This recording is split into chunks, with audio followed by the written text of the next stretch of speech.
Well, we've got 47,000 folks around the Cincinnati metro area without power now due to these storms that have blown through the area. I can give you the all clear west of Interstate 75, Indiana, Butler County, also much of Hamilton County in terms of severe weather. But severe thunderstorm warnings continue to our east through Clinton, Highland counties, parts of Brown County, Claremont County as well. And these storms are getting a little bit more intense down here in northern Kentucky. So let's zoom in through parts of Campbell County into Pendleton County here, where you've got severe thunderstorm warnings ahead of that from Bethel back towards Felicity over towards the Butler community. So keep an eye out. These storms could still have some 40 to 50 mile an hour wind gusts, although again, the line is a little less organized than it appeared earlier today, so wind speeds are likely coming down. But don't let your guard down. Moscow, Butler, strong winds headed your direction, eventually over towards Felicity and Bethel. Could have wind gusts get close to 60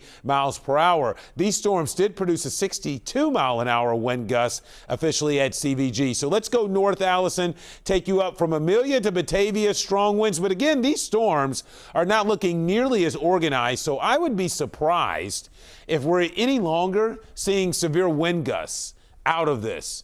That said, don't let your guard down in entirety, because you still could get a 50 mile an hour wind gust, bring a tree branch down. And obviously, with the strength of these winds, it doesn't have to be severe to briefly or even knock out power for your community. So I still would suggest having some flashlights handy or a candle ready as these storms come through. All right, take you up into Clinton County now. Severe thunderstorm warning in effect for Clinton into Highland County. It includes the Hillsborough, New Vienna communities. And here again, these storms are looking a lot less organized, but I wouldn't rule out a 40 to 50, maybe isolated 60 mile an hour wind gusts on these storms. I have noticed a significant weakening trend overall in these storms now that they have gotten east of the Cincinnati metro area.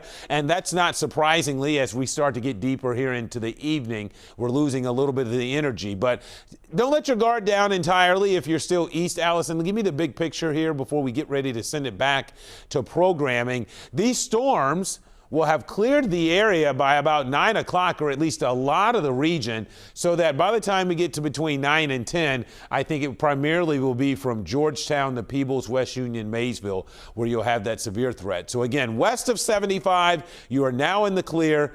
Severe warnings continue along and ahead of the line for wind gusts 40 to 60 as they move into our easternmost communities. Watch out for spotty trees down, maybe power lines down, spotty power outages as these storms move through. All right, unless something changes, we'll see what happens here, but this will likely be our last update as these storms have shown a little bit of a sign of weakening. Of course, with that in mind, for now, I'll send you back to your regular scheduled programming, but should conditions warrant, you can best bet we'll be right back here to keep you up to date ahead of the changes.